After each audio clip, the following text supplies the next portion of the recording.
ကလေးငယ်တွေပေါ်ကနေခုံကျော်တဲ့ရိုးရာပွဲ Castello di Murcia ဆိုတဲ့ရွာလေးမှာခမားတို့ကိုအံ့အားသင့်သွားစေမဲ့ရိုးရာပွဲတစ်ခုရှိပါတယ်။ဒီတစ်ခါတော့ပြင်သစ်မှာမဟုတ်ပါဘူး။ဒါပေမဲ့ပြင်သစ်နဲ့အရန်နီးတဲ့အိမ်နီးချင်းစပိန်နိုင်ငံမှာပါ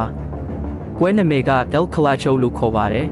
။နှစ်စဉ်နှစ်တိုင်းမှာစာတနတ်ဆိုးလို့ဝစ်ဆင်ထားတဲ့အမျိုးသားတွေဟာငွေရပေါ်မှာလဲအိတ်နေတဲ့ကလေးငယ်လေးတွေအပေါ်ကနေတကယ်ကိုခုံကျော်ကြတာပါဟုတ်ပါတယ်။